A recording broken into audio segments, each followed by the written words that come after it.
Salam semua para tetua, jumpa lagi bersama Mimin di channel Alurmu. Semoga para pendengar Alurmu selalu senantiasa dinaungi kebahagiaan, kesehatan, serta rezeki yang cukup.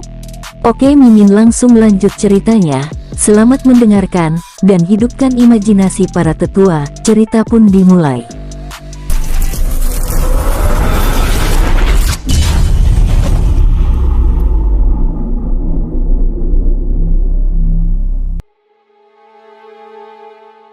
Liong Hei, jelaskan padaku lebih rinci mengenai ikan pelahap langit ini.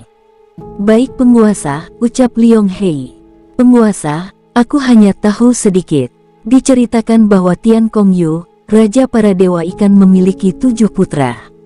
Dari ke-7 putra itu, putra ketiga yang begitu menonjol, keberadaannya yang luar biasa itu menjadikannya sebagai anak emas Tian Kong Yu, sehingga menimbulkan kecemburuan para saudaranya. Keenam saudaranya yang merasa dianaktirikan itu menyingkirkannya dengan cara yang sangat licik, dengan melemparkannya ke dalam neraka abadi, ucap Liong Hei.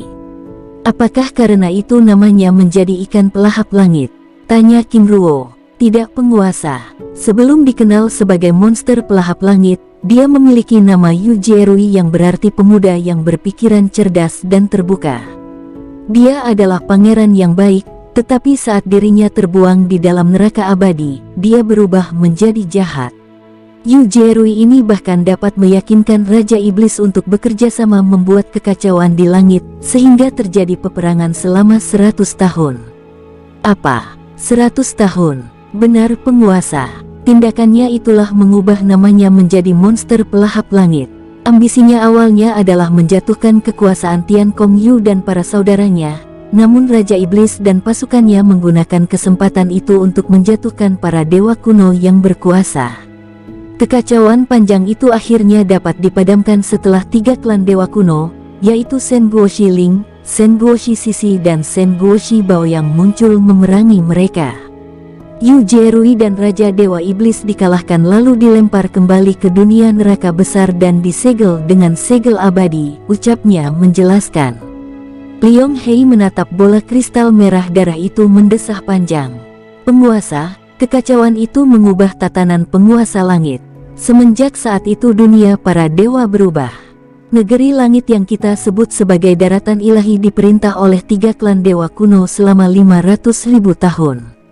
Setelah masa itu berlalu, tiba-tiba sebuah klan dewa kuno kecil, Shen Guoxi Bangkuan, membuat kekacauan dan meruntuhkan kekuasaan 3 klan dewa kuno, lalu melahirkan 7 klan dewa baru, termasuk klan dewa Shen Luo, Shen Guang, Shen Heian, Shen Yun, Shen Fansui, Shen Kongqi dan Shen Dalu, ucap Liong Hei mengakhiri penjelasannya.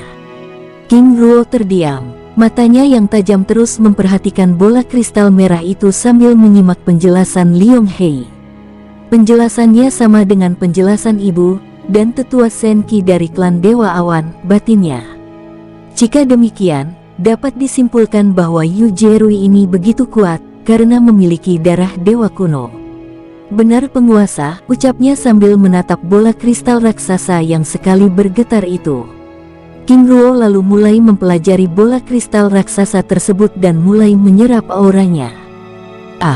King Ruo terdorong beberapa langkah.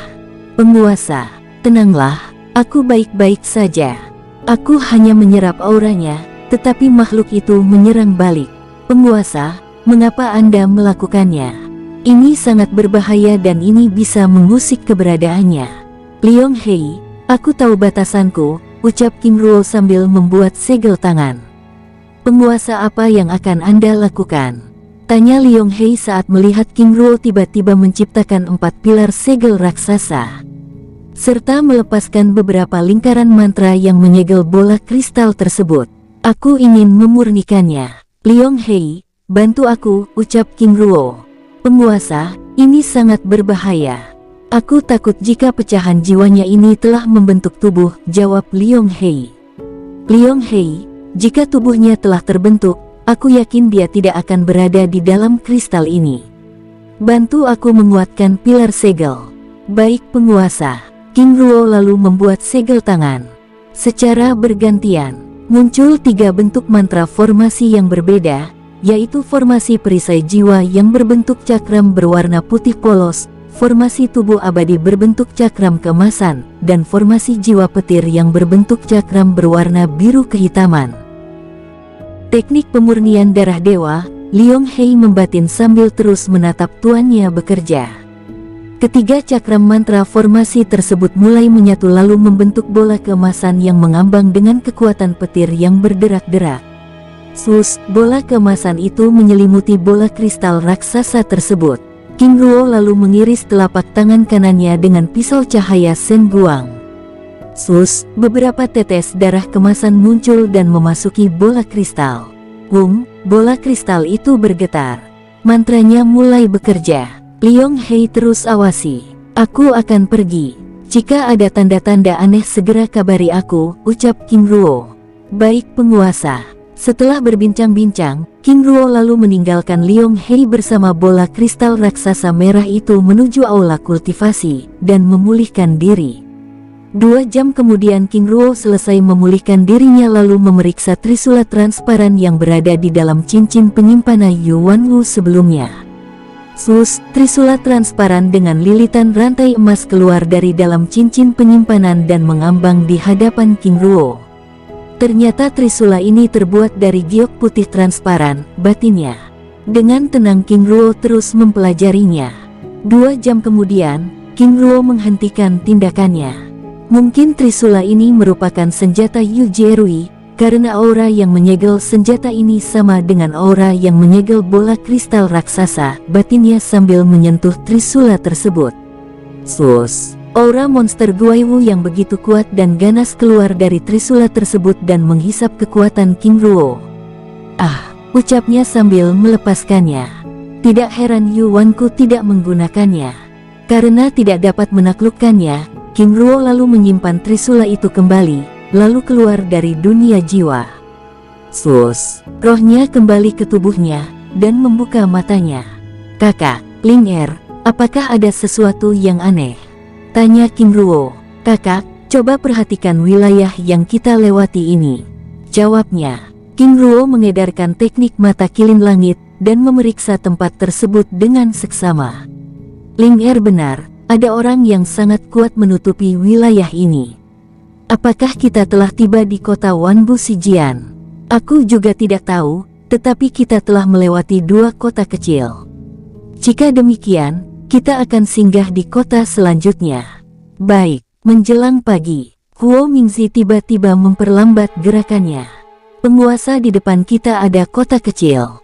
Apakah kita akan singgah? Benar, aku ingin mencari informasi. Mingzi, kembalilah ke dalam dunia jiwa dan beristirahat, ucap King Ruo sambil turun dari atas punggung kilin api tersebut dan membuka dimensi dunia jiwa.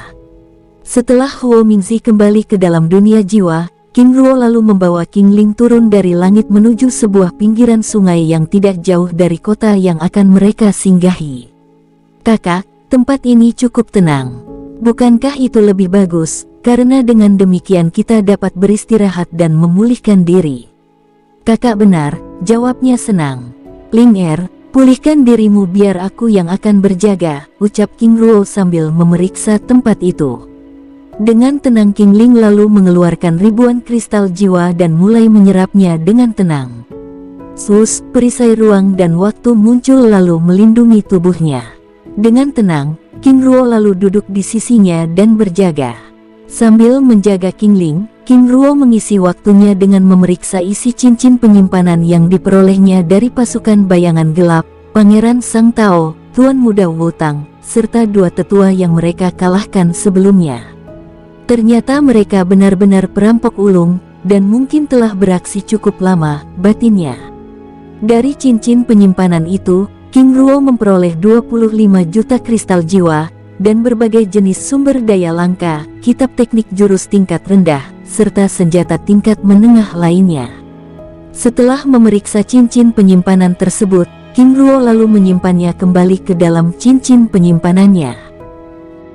Kali ini, matanya tidak lepas dari sungai yang ada di hadapannya. Sungai yang begitu tenang dengan air sejernih kristal itu mengusik perasaannya. Sudah lama sekali aku tidak melakukannya, ucap King Ruo sambil melepas bajunya dan menampilkan tubuhnya yang berotot, lalu memasuki sungai tersebut dengan santai. Wah, ini sangat menyegarkan, ucapnya senang sambil mengawasi King Ling yang sedang memulihkan diri. King Ruo tiba-tiba teringat saat dirinya berada di puncak Gunung Awan. Saat itu dirinya begitu bahagia berenang bersama King Ling berenang di dalam danau yang ada di puncak gunung itu. Saat itu dirinya bahkan menemukan Jingshen, akar roh kristal jiwa yang sangat berharga. Saat King Ruo sedang berendam, tiba-tiba dirinya merasakan aura spiritual yang sangat lemah berada di sekitarnya. Apakah ini getaran aura spiritual Jingshen? Batinnya. Tiba-tiba matanya menatap pergerakan beberapa ikan berwarna emas yang tidak jauh darinya. Apakah itu ikan Liu Sui? Batinnya sambil mengamati ikan tersebut. Tidak lama kemudian King Ling membuka matanya dan melihat King Ruo sedang berendam di sungai. Kakak, kakak ada apa? Tanya King Ling melalui telepati. Ada ikan Liu Sui, aku ingin menangkapnya dan menghidupkannya di danau biru.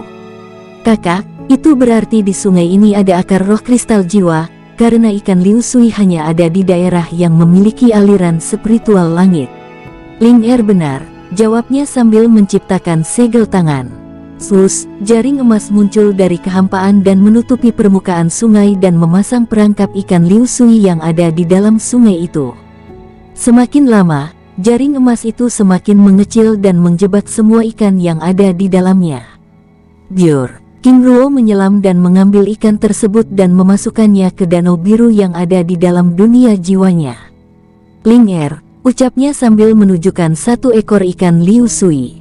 Apa yang kakak lakukan? King Ruo tersenyum kecil. Aku ingin memanggang ikan ini, kebetulan aku lapar, jawabnya santai. Teman, maaf aku membunuhmu hari ini, ucapnya sambil membunuh ikan tersebut lalu membersihkannya.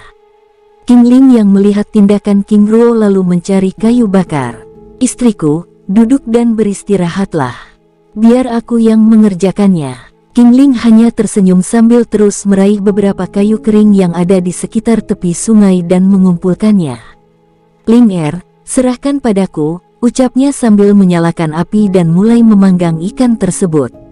Sambil menunggu panggangannya, mereka berdua berbincang-bincang dengan santai sambil menikmati pemandangan di tepi sungai tersebut. Ling apa kamu tidak ingin mandi di sungai itu? Sebenarnya aku ingin, tapi... King Ruo tertawa terbahak-bahak. Istriku, jangan bilang dirimu ingin melepaskan pakaian. Kakak, bukan itu maksudku. Kita tidak memiliki tempat untuk mengganti pakaian kita yang basah. Tenanglah, Lin dapat mengganti pakaian di dalam dunia jiwa. Baiklah, tapi nanti, setelah kita selesai menikmati ikan Liu Sui ini, ucapnya sambil membolak-balik panggangan. Ling biarkan saja panggangannya. Sebaiknya kita mandi dulu, setelah itu baru kita makan, bagaimana? Belum sempat King Ling menjawab, King Ruo sudah meraih tubuhnya lalu menggendongnya menuju sungai. Kakak, kamu. Sesekali gelak tawa renyah mereka berdua memecah keheningan tempat itu. Mereka berendam di sungai kecil itu cukup lama, hingga King Ling meminta masuk ke dalam dunia jiwa. Di dunia luar, King Ruo tiba-tiba merasakan kehadiran beberapa aura melintasi langit. Murid sekte pedang terbang, batinnya sambil terus memperhatikan berapa regu prajurit yang menggunakan pedang terbang melintasi tempat itu. Tanpa menghiraukan keberadaan mereka, King Ruo dengan santai duduk di depan panggangan ikannya sambil menunggu King Ling selesai mengganti pakaian di dalam dunia jiwa. Kakak, suara King Ling muncul dalam pikirannya. King Ruo muncul di hadapannya dengan pakaian baru. Ling kini giliranku, ucap King Ruo sambil memasuki dunia jiwa. Sambil menunggu King Ruo keluar dari dalam dunia jiwa, King Ling membersihkan panggangannya. 5 menit kemudian, King Ruo keluar dari dunia jiwa, dan mulai menikmati ikan panggangannya. Kakak, aku melihat beberapa regu pasukan menggunakan pedang terbang melewati tempat ini. Oh, itu murid sekte pedang terbang. Tiba-tiba muncul beberapa pemuda dan wanita di antara kelompok itu menghampiri mereka. Saudara, Anda berdua memasuki wilayah Gunung Pedang yang merupakan milik Sekte Pedang Terbang. Anda bahkan telah mengambil ikan Liu Sui, ucapnya sambil menatap King Ruo dan King Ling yang sedang menikmati daging ikan tersebut dengan tajam. King Ruo dan King Ling saling berpandangan, lalu berdiri. Saudara, aku King Ruo dan dia istriku Duan Ling. Kami berdua adalah pengembara yang baru saja tiba di tempat ini. Maaf, kami berdua benar-benar tidak tahu jika wilayah ini adalah milik Sekte Pedang Terbang, ucap King Ruo sambil menangkupkan tangan dengan hormat. Saudara, namanya begitu asing, bahkan aku tidak pernah mendengar nama klan itu. Lagi pula sangat aneh jika kultivator dewa tingkat rendah seperti mereka bisa memasuki wilayah sekte. Seseorang di antara mereka berbisik-bisik, "Saudara King Ruo, jika boleh kami tahu, kemana tujuan saudara sebenarnya?" "Saudara, kami berdua ingin pergi ke makam waktu." "Saudara, itu adalah tempat terlarang dan tidak ada orang di tempat ini yang ingin datang di tempat itu." "Saudara, jika boleh kami tahu, dari mana Anda berdua berasal?" King Ruo tersenyum kecil. "Saudara, itu adalah rahasia. Mohon pengertiannya. Apakah ada di antara saudara yang mau mengantar kami ke tempat itu?"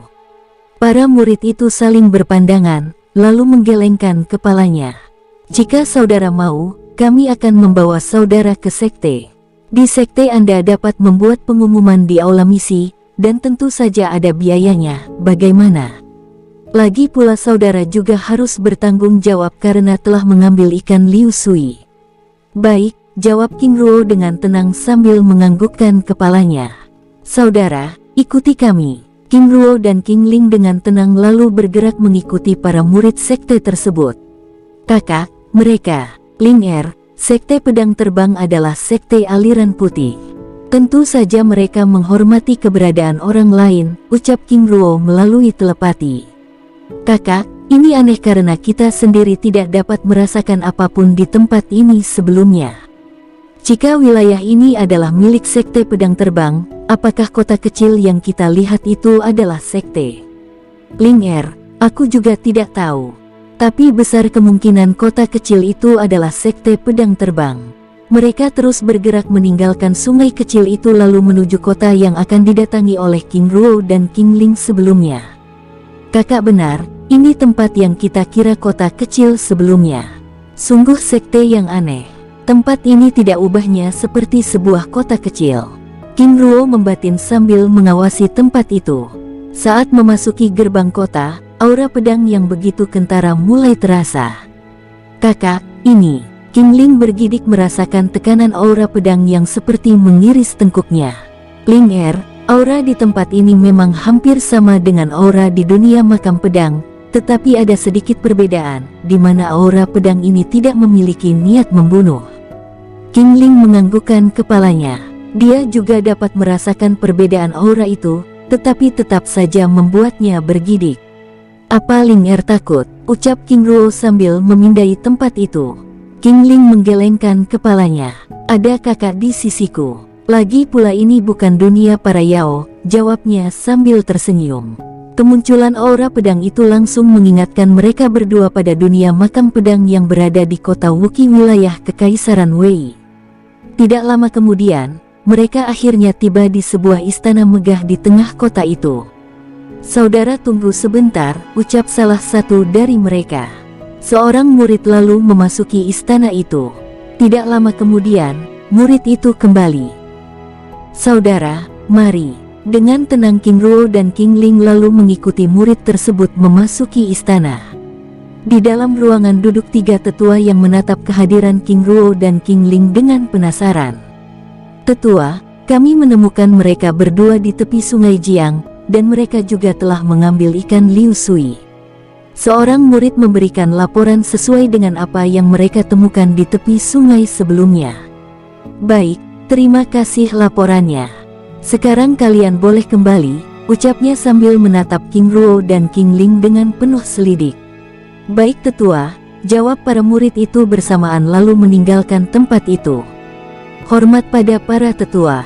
Aku King Ruo dan dia istriku Duan Ling. Maaf sebelumnya karena telah membuat masalah di tempat ini dan kami secara tidak sengaja telah memasuki kawasan Gunung Pedang dan mengambil ikan Liu Sui. Aku King Ruo akan mengganti rugi.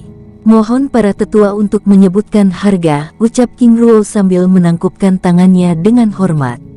Ketiga tetua tersebut terdiam. Mereka merasakan keanehan yang luar biasa pada pemuda yang ada di hadapannya.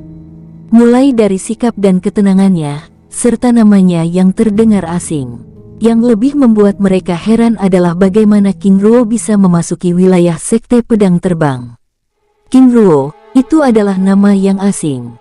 Jika kami boleh tahu dari mana Junior berasal, ucap salah satu tetua, kami berdua berasal dari jantung benua teratai biru, jawab King Ruo jujur.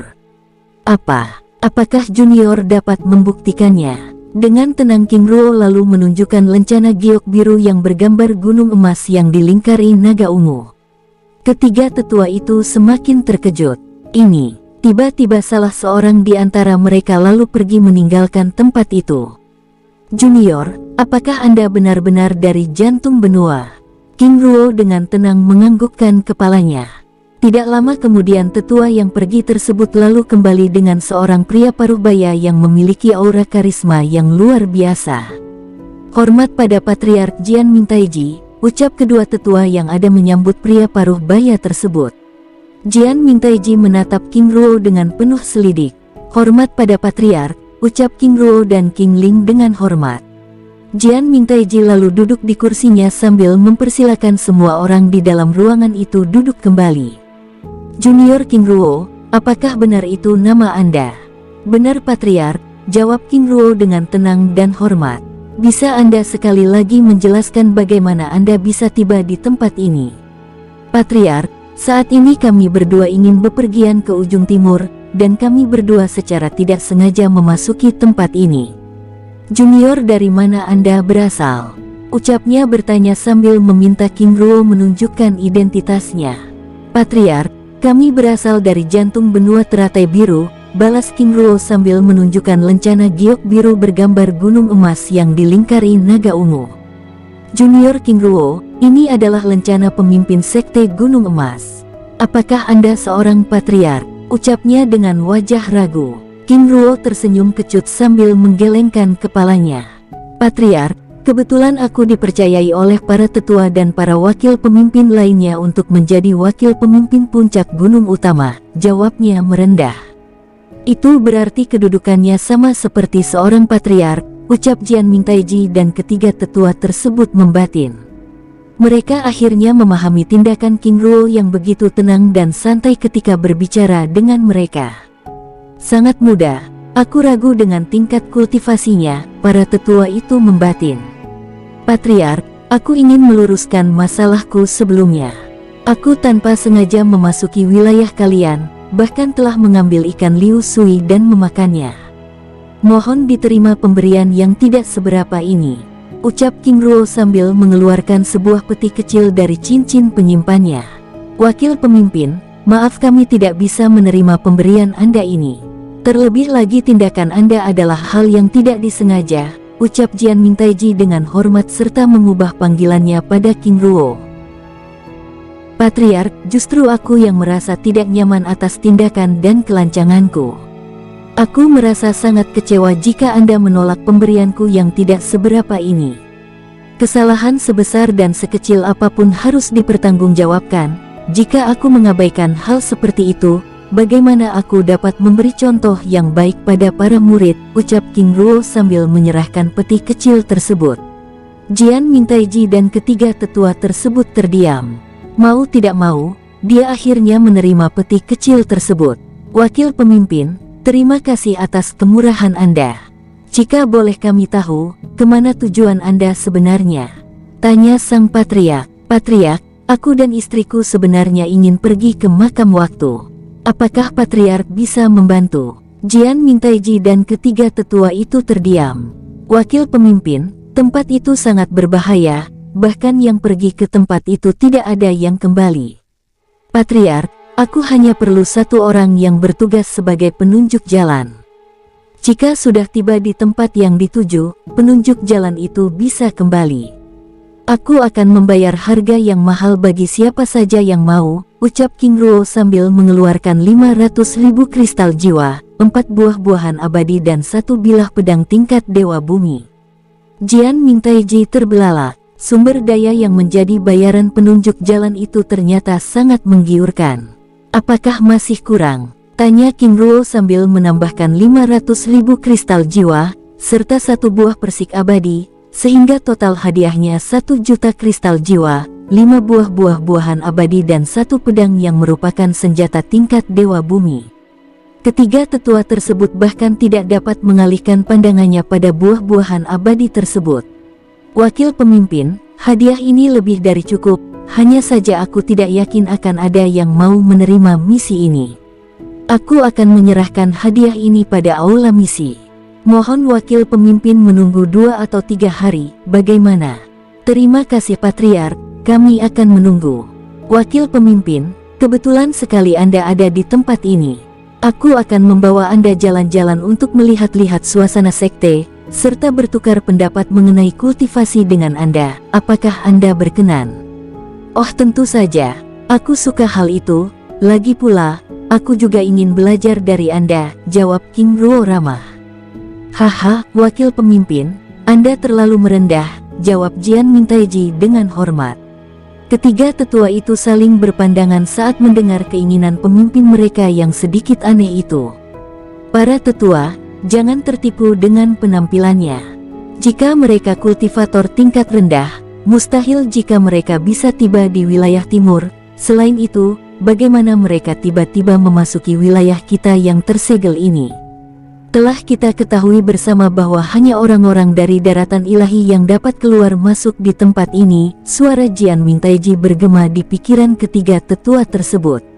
Jian Mingtaiji lalu menyerahkan hadiah tersebut kepada salah seorang tetua untuk memberikannya pada aula misi sekte. Sebelum pergi, King Ruo memberikan ketiga tetua tersebut masing-masing 2 buah persik abadi. Jian Mingtaiji lalu membawa King Ruo dan King Ling meninggalkan tempat itu. Dengan tenang mereka berdua lalu mengikuti Jian Mingtaiji dan mendengarkan ceritanya. Kakak, apa tidak berbahaya jika kita berbagi informasi dan berbagai pengetahuan dengan mereka? Tanya King Ling melalui telepati. Ling mereka adalah sekte aliran putih. Selain itu, mereka merupakan sekte kuno yang tidak terikat dengan masalah lainnya dan bersifat tertutup. Kehadiran Jian Mingtaiji yang jarang menampilkan diri di hadapan para murid menjadi pusat perhatian, terlebih lagi dengan kehadiran King Ruo dan King Ling yang berjalan bersama mereka. Beberapa murid yang menemukan King Ruo dan King Ling di tepi sungai sebelumnya begitu terkejut saat melihat Patriark Jian Mingtaiji berbicara begitu sopan padanya. Saudara King Ruo, ucap para murid tersebut menyapa dengan hormat. King Ruo menganggukkan kepalanya dan tersenyum dengan ramah pada para murid itu. Apakah wakil pemimpin mengenal mereka? Tanya Jian Mingtaiji kepada King Ruo. Tentu Patriark, merekalah yang menangkap basah kami sebelumnya, jawab King Ruo sambil tertawa kecil. Para murid itu begitu terkejut saat mendengar Jian Mingtaiji memanggil King Ruo dengan panggilan seperti itu. Kalian pergilah ke halaman aula bela diri. Aku dan wakil pemimpin King Ruo akan memberikan sedikit pandangan mengenai kultivasi di sana. Baik Patriark, jawab para murid tersebut sambil meninggalkan tempat itu dengan penuh semangat. Wakil pemimpin mari. Tubuh mereka terbang menuju halaman aula bela diri. Menjelang sore, halaman aula bela diri sekte pedang terbang tiba-tiba menjadi penuh sesak. Di tempat itu telah berkumpul para murid lingkaran dalam dan murid lingkaran luar bahkan para murid elit. Di panggung halaman juga telah hadir beberapa tetua tingkat tinggi, hingga tingkat terendah menunggu kedatangan Jian Mingtaiji dan tamu sekte mereka. Jian Mingtaiji, King Ruo dan King Ling tiba di tempat itu. Hormat pada Patriark, ucap semua orang memberi hormat. Berdirilah. Para tetua, para murid, terima kasih telah datang. Sore ini kita mendapat kunjungan luar biasa dari tamu agung. Seorang tamu yang sangat jauh, yang telah menyempatkan diri untuk mengunjungi sekte kecil kita ini. Wakil pemimpin, Silahkan, ucap sang patriark. Saudara sekalian, aku King Ruo dan dia istriku Duan Ling. Terima kasih atas sambutan yang luar biasa ini. Ini adalah satu kehormatan yang luar biasa. Mohon bimbingan saudara sekalian, ucap King Ruo sambil menangkupkan tangannya dengan hormat. Para tetua, para murid sekalian. Tuan King Ruo adalah wakil pemimpin puncak gunung utama Sekte Gunung Emas, sebuah sekte aliran putih terbesar di jantung benua teratai biru, ucap Jian Mingtaiji memperkenalkan. Apa? Semua yang hadir di tempat itu begitu terkejut. Mereka tidak menyangka bahwa pemuda yang ada di hadapan mereka itu merupakan seorang wakil patriark yang kedudukannya sama dengan patriark itu sendiri. Dia sangat muda, ucap semua orang berbisik. Selain itu sebagian dari mereka juga meragukan informasi itu mengingat kultivasi King Ruo dan King Ling hanya di tingkat rendah. Buang keraguan kalian, jangan tertipu dengan penampilannya. Tidak ada orang dari timur ataupun orang dari jantung benua yang mampu melewati kabut biru. Suara Jian Mingtaiji bergema di pikiran semua orang mengingatkan semua orang. Baik, karena wakil pemimpin Sekte Gunung Emas sudah ada di tempat ini, mengapa kalian tidak bertanya mengenai kesulitan dalam pelatihan kalian? Siapa tahu wakil pemimpin dapat membantu. Suara Jian Mingtaiji membuyarkan lamunan semua orang. Tiba-tiba seorang murid sekte dari lingkaran luar yang merupakan tingkat kaisar maju di tengah lapangan lalu menunjukkan jurus pedang yang dimilikinya. Wakil pemimpin, mohon petunjuk Anda, ucapnya sambil menangkupkan tangannya dengan hormat lalu mengakhiri atraksinya. King Ruo tersenyum ramah sambil menganggukkan kepalanya. Tidak ada yang salah dengan jurus pedang itu, gerakannya seirama dan indah, tetapi perlu untuk dipahami. Jurus pedang bukan hanya keindahannya, tetapi kecepatan dan kekuatan serangannya. Seni pedang adalah seni untuk membunuh, ucap King Ruo. Para tetua begitu terkagum-kagum. Luar biasa, caranya menjelaskan begitu elegan, tidak meninggikan dan tidak merendahkan. Dari penampilan murid sebelumnya dapat dilihat dengan jelas bahwa dia memang menguasai jurus pedang itu, tetapi gerakannya begitu lambat, serta serangannya yang lemah. Jian Mingtaiji membatin. Satu persatu para murid maju dan menanyakan berbagai jenis kesulitan yang mereka hadapi, dan semuanya dijawab oleh King Ruo dengan sangat memuaskan, sehingga membuat Jian Mingtaiji dan para tetua tercengang. Wakil pemimpin, apakah Anda seorang kultivator pedang? Tanya seorang murid elit dengan penasaran. Boleh dikatakan demikian, tetapi aku adalah kultivator petir, jawab King Ruo dengan tenang. Tiba-tiba seorang murid senior yang merupakan kultivator ranah tingkat dewa maju dan meminta King Ruo bertarung bersamanya. Baik, jawab King Ruo dengan tenang sambil maju di atas panggung. Semua orang terdiam dan mengarahkan tatapan mereka ke atas panggung. Apakah kata-katanya sesuai dengan kemampuannya? Ucap semua orang membatin. Silahkan, ucap King Ruo dengan tenang. Sus, murid itu langsung melepaskan tebasan angin dan menyerang King Ruo secepat mungkin. Lihat, saudara Sin langsung menggunakan kekuatan puncaknya. Semua orang begitu tercengang saat melihat serangan yang dilancarkan oleh murid Sin tersebut, satu pun tidak ada yang mengenai sasaran. Seolah-olah murid itu mengejar dan menebas bayangan.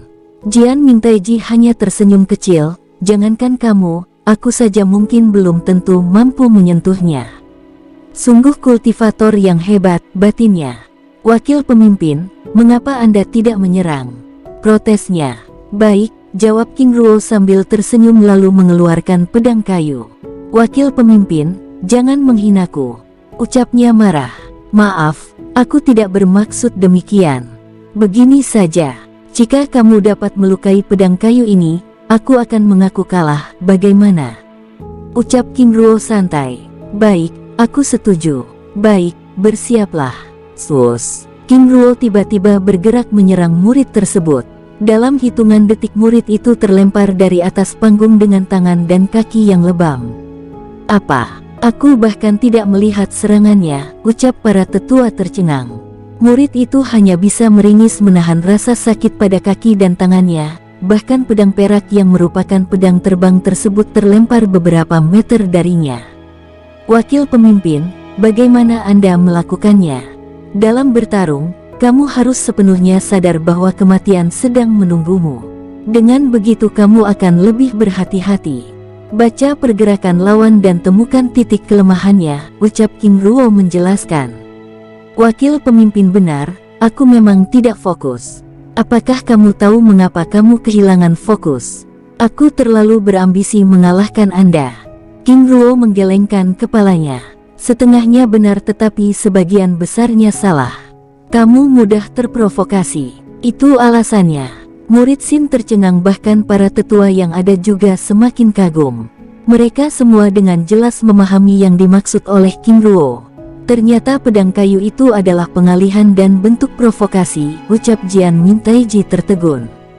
Ini sangat sederhana, dia bahkan dapat memecah konsentrasi lawan tanpa harus berkata-kata, ucap para murid saling berpandangan. Wakil pemimpin, dalam pertarungan, tepatnya apa yang harus kami lakukan? Kalian harus mampu membaca kekuatan lawan. Jangan terburu-buru jika dalam situasi tidak terpaksa, kecoh perhatiannya, dan pancing lawan supaya dia mengeluarkan kekuatan penuhnya. Jika kalian sudah mengetahui kekuatannya, kalian dapat mengambil keputusan, apakah tetap bertarung atau melarikan diri, ucap King Ruo sambil tersenyum kecil. Tetua, jika melarikan diri apakah itu bukan pengecut? Jika kalian mati, siapa yang dapat disalahkan? Jika kalian dapat melarikan diri, kalian memiliki kesempatan kedua, dan dapat belajar dari pengalaman itu, jawab King Ruo santai.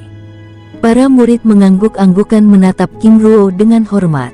Semakin sore tempat itu semakin ramai. Tiba-tiba tetua kehakiman, yang merupakan dewa langit tingkat menengah maju ke tengah panggung dan meminta King Ruo bertarung dengannya. Sus, perisai transparan muncul dan melindungi panggung. Tetua, mohon bimbingan Anda, ucap King Ruo dengan hormat. Wakil pemimpin, mohon bimbingannya, ucap tetua tersebut membalas dengan hormat. Para penonton yang berada di luar perisai perlindungan begitu tegang dan penasaran. Para murid dengan jelas memahami kekuatan ketua kehakiman yang ada di ranah dewa langit tingkat menengah, yang penguasaan pedangnya sangat tinggi. Sus, 3 bilah pedang dengan 3 warna yang berbeda muncul dari kehampaan dan mengitari tubuh tetua tersebut. Oh tidak, itu pedang 3 warna yang legendaris. Para murid bergumam dengan takjub. Tetua Yanse, apakah itu tidak berlebihan? Tanya Jian Mintaiji. Patriark, tenanglah, ini hanya latihan, jawab King Ruo menenangkan. Di kursi kehormatan, King Ling begitu penasaran dengan pedang yang akan digunakan oleh King Ruo. Sus, sebilah pedang Sue Luo muncul dari kehampaan. Pedang berwarna biru kemasan itu begitu menarik perhatian semua orang. Senjata tingkat dewa langit puncak. Jian Mintaiji dan para tetua lainnya membatin. Silakan tetua, ucap King Ruo dengan tenang. Jian Yan selalu melepaskan serangan puncaknya. Sus, ketiga bilah pedang itu melesat dan bergerak menyerang King Ruo dari berbagai arah. Traang, suara pedang beradu dengan sapuan gelombang tenaga dalam yang begitu luar biasa. Jika tidak ada perisai perlindungan, dapat dipastikan aura ledakan pedang itu bahkan dapat membunuh murid tingkat rendah dengan seketika.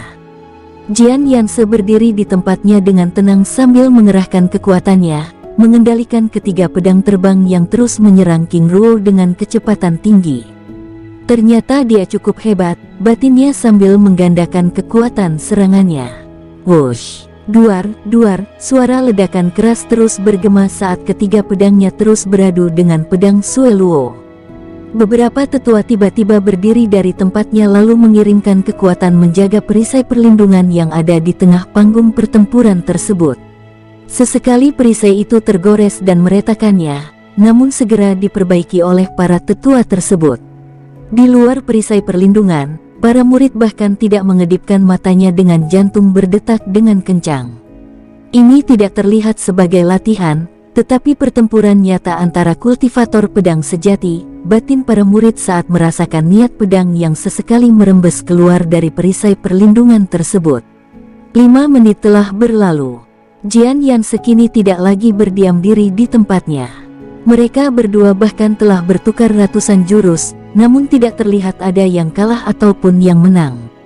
Di atas langit, King Ruo bergerak seperti angin sambil menghindari dan menebas 3 bilah pedang yang terus menyerangnya dari 3 arah yang berbeda.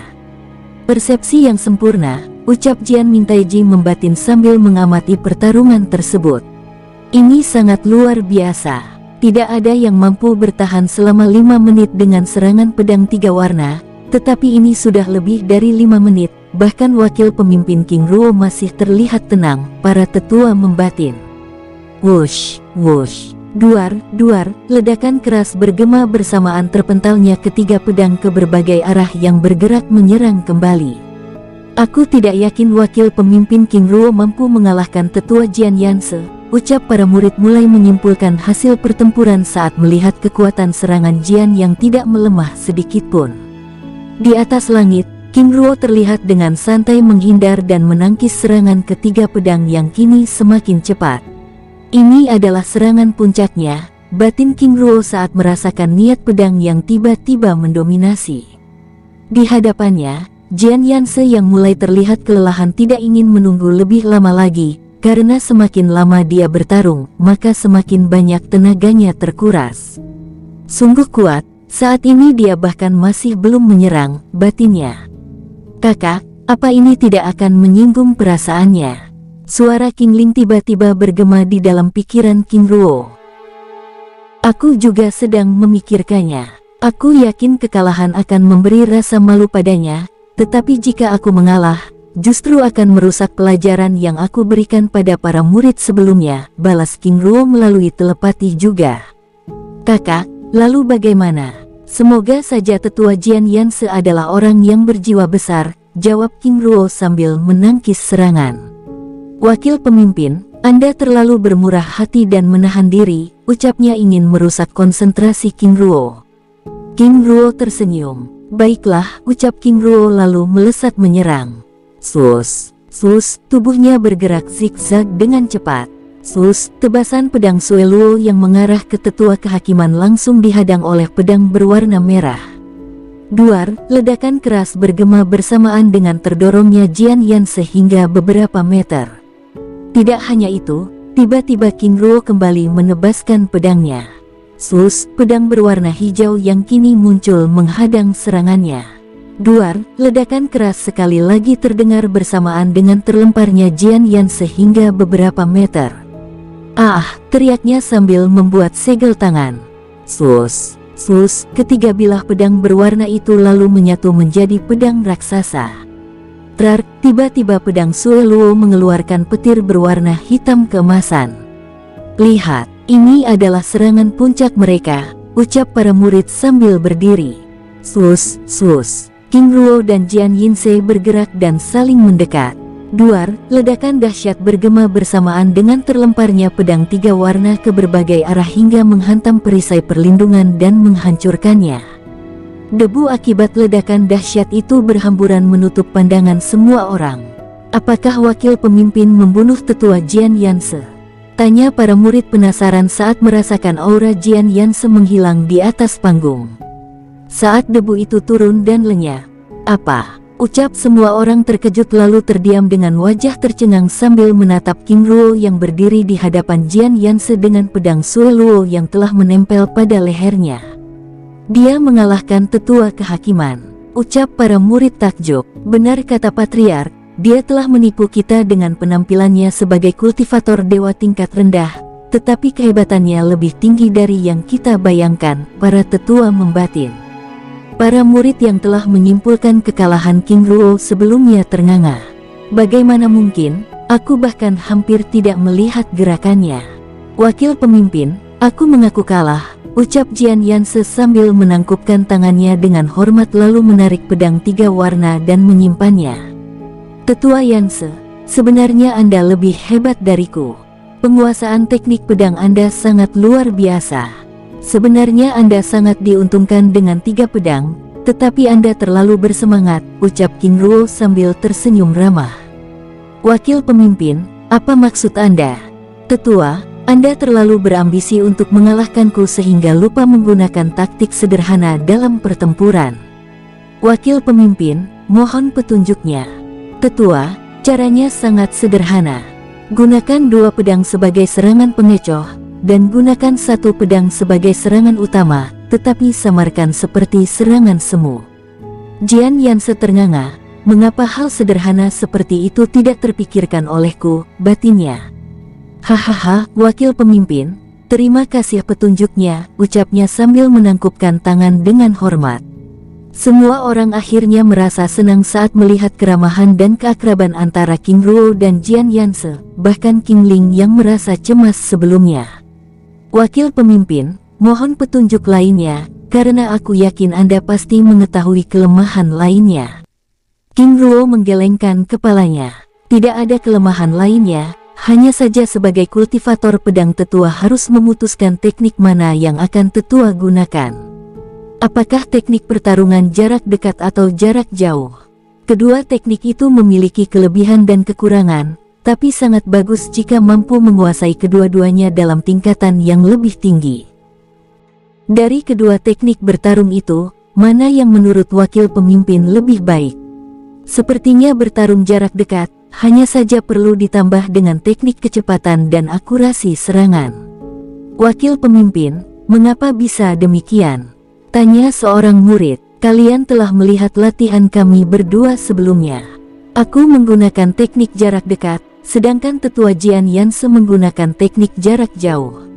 Apa yang kamu pahami? Ucap tanya King Ruo. Murid itu terdiam sesaat. Wakil pemimpin, aku tahu.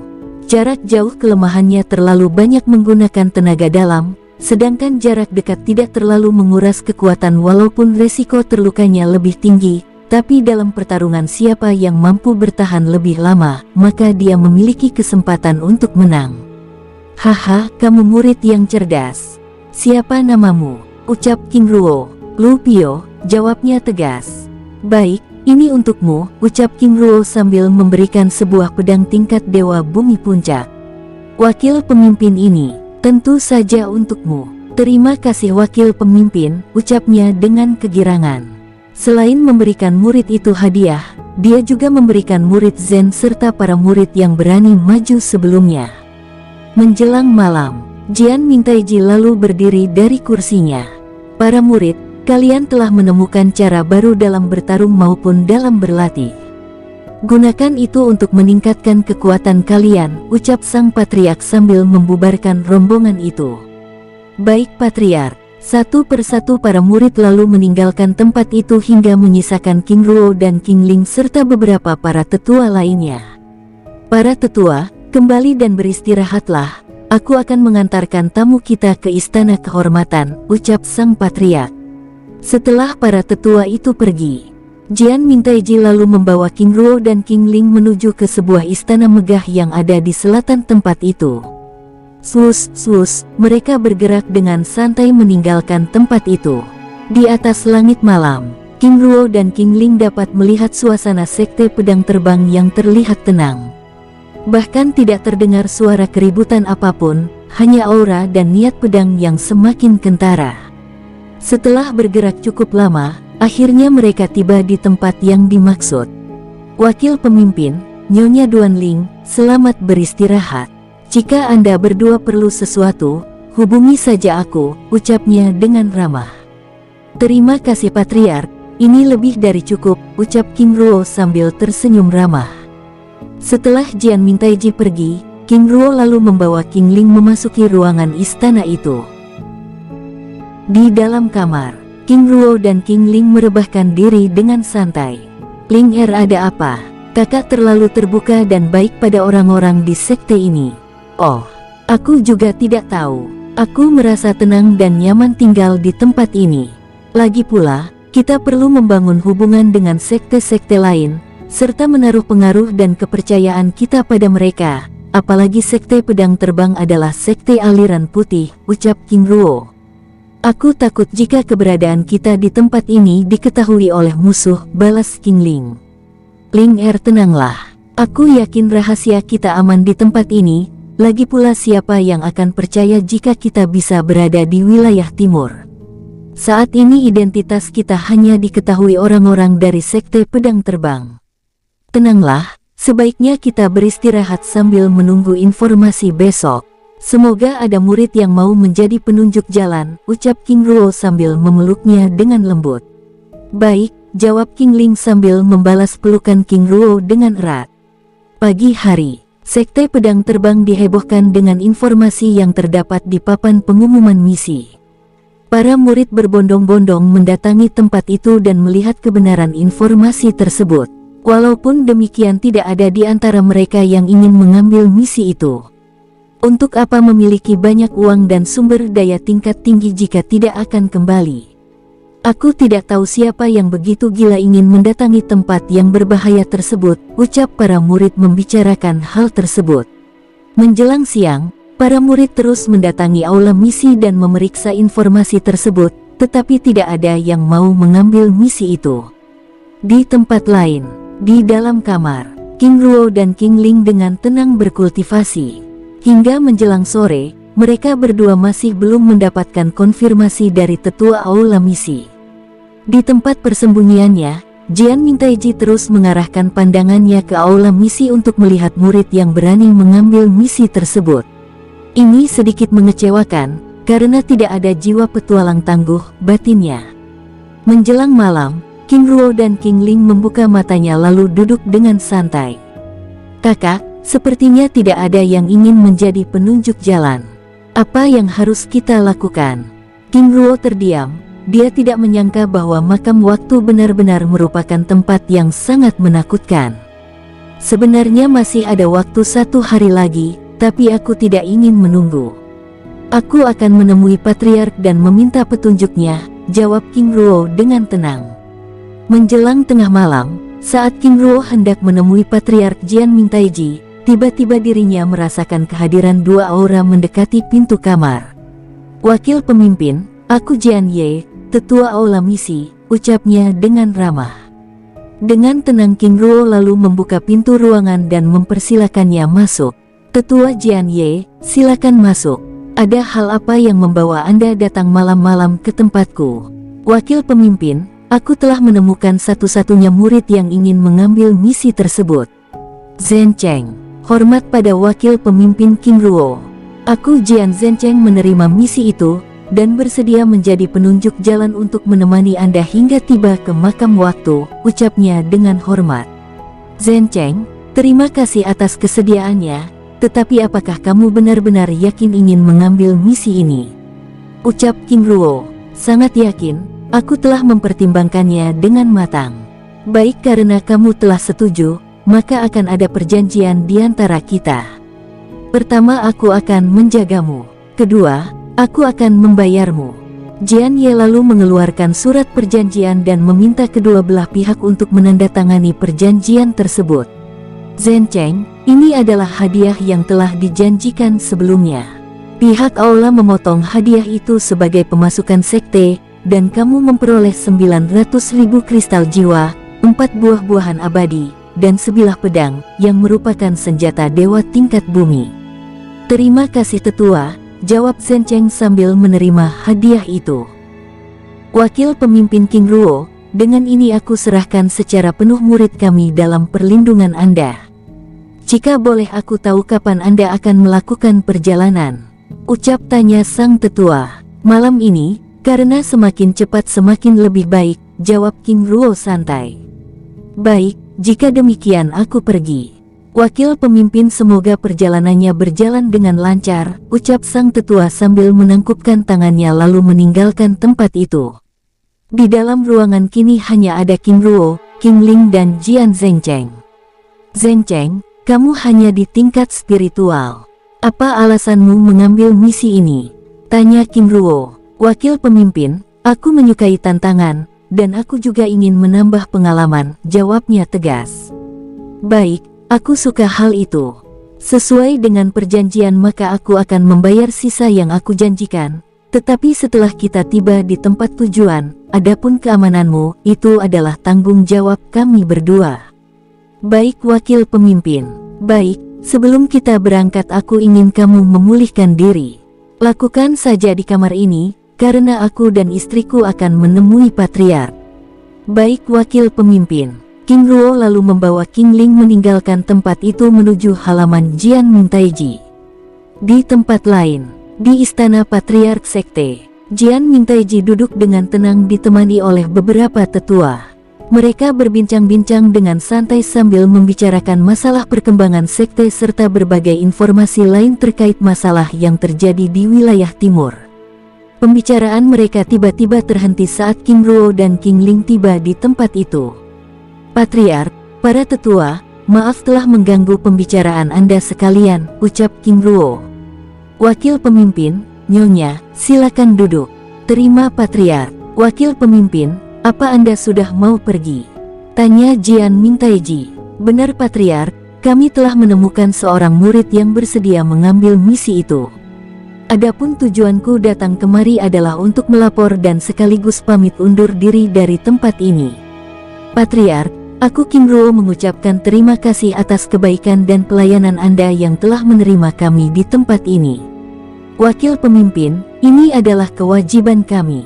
Sebagai sesama sekte aliran putih, saling membantu adalah hal yang harus dikedepankan, dan aku merasa sangat kecewa jika Anda terlalu sungkan dan hal itu. Patriark, terima kasih, ucap King Ruo dengan tulus, sambil menyerahkan sebilah pedang yang dia gunakan dalam pertandingan melawan Jian Yanse sebelumnya. Wakil pemimpin King Ruo, ini sesuatu yang sangat kelebihan. Aku tidak bisa menerima senjata yang sangat kuat dan mahal ini, ucapnya menolak dengan ramah. Patriark, ini adalah kenang-kenangan atas pertemanan kita, dan hanya ini yang dapat aku berikan. Jika Anda menolak, itu sangat mengecewakanku, ucap King Ruo. Para tetua yang hadir di tempat itu bahkan menelan ludah saat mereka melihat King Ruo menyerahkan sebilah pedang yang merupakan senjata tingkat Dewa Langit Puncak dengan begitu mudah pada Jian Mingtaiji. Sungguh dermawan, batin mereka. Dengan berat hati, Jian Mingtaiji lalu menerima hadiah itu. Wakil pemimpin King Ruo, terima kasih, ucapnya dengan wajah tulus. Setelah berbasa-basi, King Ruo dan King Ling lalu meninggalkan tempat itu. Mereka berdua tiba di depan kamar tempat mereka beristirahat sebelumnya, dan melihat Jian Zhencheng telah menunggu di depan kamar. Zhencheng, apakah sudah siap? Sudah wakil pemimpin. Jika demikian mari kita pergi, ucap King Ruo sambil meminta Jian Zhencheng memimpin jalan. Sus, tiga cahaya bergerak ke arah timur meninggalkan sekte pedang terbang. Dari jauh, beberapa pasang mata mengamati pergerakan tersebut dengan tenang. Saudara King Ruo, semoga perjalanan Anda berjalan lancar, batinnya. Patriark, apakah dia mampu menjaga Jian Zhencheng? Tetua Ye, aku harap demikian. Semoga perjalanan ini menyingkap rahasia di balik keanehan makam waktu. Baiklah, mari kita beristirahat, ucapnya sambil meninggalkan tempat itu. Di tempat lain, Jian Zhencheng terus bergerak menjadi pemandu jalan membawa King Ruo dan King Ling meninggalkan wilayah sekte pedang terbang. Setelah bergerak sejauh 3 km, Zhencheng tiba-tiba memperlambat gerakannya. Wakil pemimpin, kita tiba di perbatasan wilayah timur dan ada perisai kabut langit yang melindungi tempat ini. Jika kita memaksa menerobos, maka perisai tersebut akan mengaktifkan formasi 1000 pedang, ucapnya sambil terus memperlambat gerakan dan mendarat menuju gerbang wilayah timur. Mereka bertiga berjalan melewati gerbang perbatasan itu. Wakil pemimpin, Anda saudara Zhencheng, ucap beberapa murid jaga yang berada di tempat itu mengenali mereka. Saudara, kami akan pergi. Rahasiakan hal ini pada semua orang, ucap Jian Zhencheng. Baik saudara, tenanglah, kami sudah mendapat perintah dari tetua Jian Ye untuk merahasiakan hal ini, jawab para murid jaga itu dengan tenang. Terima kasih, ucap Zhencheng lalu membawa King Ruo dan King Ling meninggalkan tempat itu. Kilatan cahaya keemasan di kegelapan malam membuat sinarnya terlihat jelas. Dari jauh, terlihat beberapa pasang mata terus mengawasi ketiga sosok yang terus bergerak itu. Di atas awan, Zhencheng, apakah menggunakan pedang terbang ini merupakan sebuah keharusan? Tanya King Ruo. Benar wakil pemimpin, ini adalah tanda jika kami merupakan murid sekte pedang terbang. Selain itu, Ini adalah cara kami untuk melatih kekuatan dan hubungan yang baik antara pedang dan tuannya. Tapi apakah kamu tidak merasa aneh jika setiap bepergian selalu berdiri di atas bilah pedang? Awalnya aku merasa aneh, tetapi setelah cukup lama akhirnya terbiasa. Zhen Cheng, hubungan antara pedang dan tuan dapat dilakukan dengan berlatih, bukan dengan cara yang demikian. Hal ini memang dapat melatih diri, tapi juga dapat membahayakan. Maksud wakil pemimpin, penggunaan tenaga dengan cara ini akan menghabiskan tenaga 2 kali lipat. Jika kalian melakukan perjalanan jauh dengan sedikit orang tiba-tiba diserang, apa yang akan kalian lakukan? Ucap King Ruo menjelaskan. Zhen Cheng terdiam. Wakil pemimpin benar, saat itu kami pasti akan mati konyol, karena kekuatan yang akan kami gunakan untuk bertarung telah terkuras. Jangankan untuk bertarung, melarikan diri saja kami sudah tidak mampu. Benar, jawab King Ruo dengan santai. Zhen Cheng, percepat gerakanmu. Aku ingin melihat kekuatan puncakmu. Baik tuan. Sus. Zhen Cheng menambah kecepatannya. Kakak, aku merasakan beberapa aura terus menjaga jarak dengan kita, ucap King Ling berbicara melalui telepati. Aku juga merasakannya. Alasanku meminta Zhen Cheng mempercepat gerakannya adalah untuk meninggalkan orang tersebut. Di depan mereka, Zhen Cheng terus bergerak menggunakan kekuatan puncaknya. Tuan King Ruo dan Nyonya King Ling benar-benar seorang kultivator tingkat tinggi, batinnya sambil melihat King Ruo dan King Ling yang terus mengikutinya dengan santai. Zhen Cheng, jika dengan kecepatan seperti ini berapa lama kita akan tiba di makam waktu? Tanya King Ruo. 8 hingga 9 hari.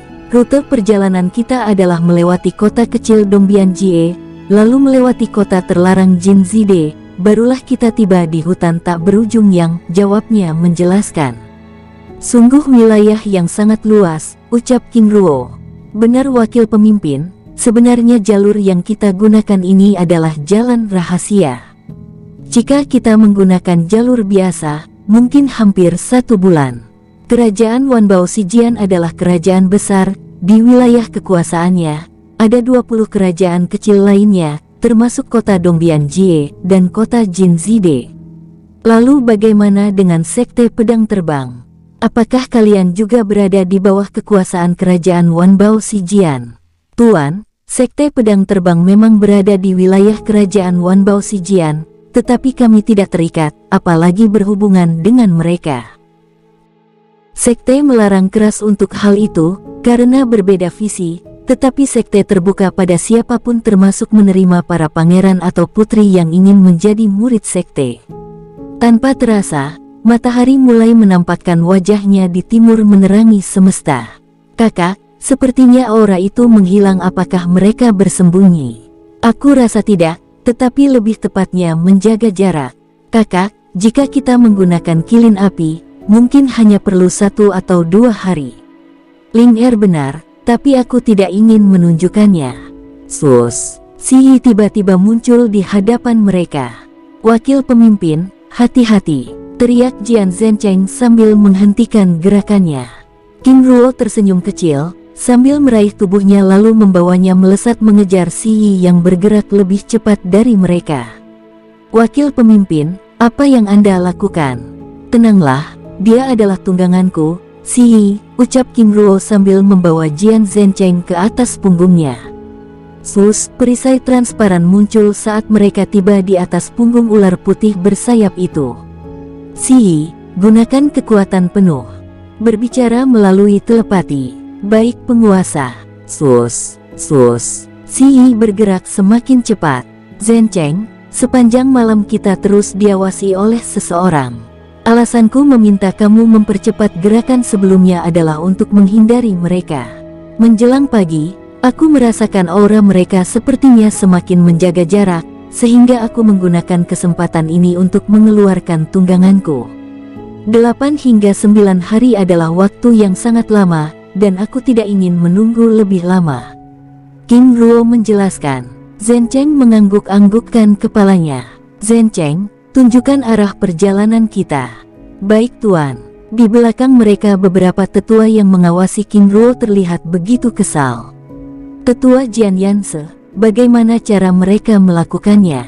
Aku bahkan tidak merasakan jejak auranya. Apakah mereka singgah atau bersembunyi di tempat yang lain? Aku rasa itu tidak mungkin, jawab Jian Yan sekesal. Tetua, apa yang harus kita lakukan? Terus bergerak, kita kejar mereka hingga di kota terlarang Jinzide. Di kota itu, kita dapat bekerja sama dengan kelompok gelap lainnya. Jika kita masih tidak menemukan mereka di sana, berarti mereka benar-benar bukan buronan kita. Baik tetua, itu ide yang luar biasa. Mari bergerak. Tanpa terasa, 2 hari berlalu. Tengah malam, King Ruo dan rombongannya tiba di kota Dongbianjie. Si, hindari wilayah kota, kita langsung menuju kota terlarang Jinzide. Baik penguasa. Di atas punggung Si, Jian Zhencheng duduk dengan tenang sambil menikmati pemandangan dari langit. Dia benar-benar tidak menyangka bahwa perjalanannya itu begitu menyenangkan. Yang membuatnya semakin takjub adalah hewan tunggangan King Ruo yang menurutnya begitu luar biasa. Dari sekte menuju kota Dongbianjie bisa 4 atau 5 hari, tapi ini hanya 2 hari. Sungguh sangat cepat, batinnya. Dari kota Dongbianjie mereka terus bergerak hingga menjelang pagi. Mereka tiba di kota terlarang Jinzide. Jarak 8 hingga 9 hari menjadi 3 hari, batinnya terkejut. Wakil pemimpin, dari kota Jinzide, kita dapat pergi ke hutan tak berujung dengan melakukan perjalanan darat, karena langit perbatasan kota menuju hutan tak berujung merupakan wilayah terlarang, dan aku tidak tahu alasannya mengapa demikian. Tidak masalah, jawab King Ruo dengan tenang sambil membawa mereka turun dari punggung Si Yi. Jian Zhencheng semakin terkagum-kagum ketika melihat Si Yi tiba-tiba lenyap dari pandangannya. Zhencheng, apakah memang harus melewati kota ini untuk pergi ke hutan tak berujung? Ucap King Ruo bertanya. Benar wakil pemimpin, kota terlarang Jinzide adalah satu-satunya kota yang dapat digunakan untuk langsung menuju hutan tak berujung. Jika dari tempat lain itu akan melewati rawa maut, lembah api, dan tanah iblis, jawabannya menjelaskan. Dengan keberadaan Jian Zhencheng, King Ruo dan King Ling dapat memasuki kota itu dengan mudah. Sungguh sebuah kota yang tenang, ucap King Ling. Benar, tetapi aneh. Jian Zhencheng, mengapa disebut sebagai kota terlarang? Tanya King Ruo. Awalnya kota Jinzide adalah kota tertutup, karena tidak menerima siapapun, namun entah mengapa otoritas kota tiba-tiba membuka diri dengan dunia luar. Mereka terus bergerak hingga akhirnya tiba di gerbang timur kota. Zhencheng, ini, Tuan lihat, gerbang kota telah lama ditutup dan disegel, tetapi kita dapat menggunakan gerbang teleportasi, ucapnya sambil menghampiri 5 tetua yang sedang berjaga. Tetua, kami bertiga ingin pergi ke hutan tak berujung. Baik, biaya per orang, 50.000 kristal jiwa. Baik tetua, jawab King Ruo sambil membayar biaya tersebut. Kelima tetua tersebut lalu membuat segel tangan dan mulai mengaktifkan gerbang teleportasi yang terdapat pada tembok kota tersebut. Sekarang, ucapnya saat pusaran angin muncul pada gerbang tersebut. King Ruo lalu meraih tangan King Ling dan memasuki celah dimensi tersebut. Sus, tubuh mereka lenyap. Sungguh pemuda yang naif, ucap salah seorang tetua sambil menggelengkan kepalanya. Sus, King Ruo dan rombongannya muncul di sebuah lapangan luas. Di hadapan mereka terdapat hamparan hutan dengan pohon-pohon raksasa yang menjulang tinggi. Wakil pemimpin, kita telah berada di perbatasan kota Jinzide dengan hutan tak berujung. Dengan memasuki hutan ini, maka kita sudah memasuki wilayah makam waktu. King Ruo terdiam sesaat lalu melepaskan mata emas dan memindai tempat tersebut. Tidak hanya itu, dia terbang ke langit untuk melihat kawasan hutan tersebut, namun terlempar karena kekuatan yang luar biasa seperti menamparnya. Zhencheng, aku takut kami berdua tidak dapat melindungimu di hutan ini, maka dengan ini aku minta kamu untuk segera kembali, ucap King Ruo sambil memberikan sebuah cincin penyimpanan. Tapi wakil pemimpin, aku telah berjanji untuk membayarmu, dan itu adalah bayarannya. Selain itu, di dalam cincin penyimpanan itu juga terdapat sebuah kitab teknik jurus pedang tingkat menengah dan kamu bisa mempelajarinya. Tapi wakil pemimpin, bukan itu maksudku. Aku merasa bahwa aku tidak bekerja dan tiba-tiba saja mendapat uang dan hadiah yang sangat banyak. Lagi pula apakah ada yang salah dengan hutan itu? King Ruo tersenyum kecil. Zhen Cheng, sepertinya kamu tidak membaca pengumuman itu dengan benar. Dengan jelas tertulis bahwa aku meminta seorang yang membawa kami menuju makam waktu, bukan ikut bersama kami pergi ke makam waktu. Selain itu, kamu juga telah melihat kekuatan tekanan yang begitu dahsyat di langit perbatasan hutan ini yang bahkan bisa membunuh kultivator tingkat dewa dengan mudah. Belum lagi hutan itu. Zhen Cheng terdiam. Dia juga merasa yang dikatakan oleh King Ruo itu benar, dan dirinya hanya akan menjadi beban. Jika demikian, apa yang harus aku lakukan? Kembalilah ke kota Jin Zide, dan berlatih di sana. Jika dalam 1 bulan kami tidak kembali maka pergilah dari kota itu. Baik wakil pemimpin. Bersambung, sampai ketemu di episode selanjutnya. Semoga kalian semua selalu terhibur, dan terima kasih.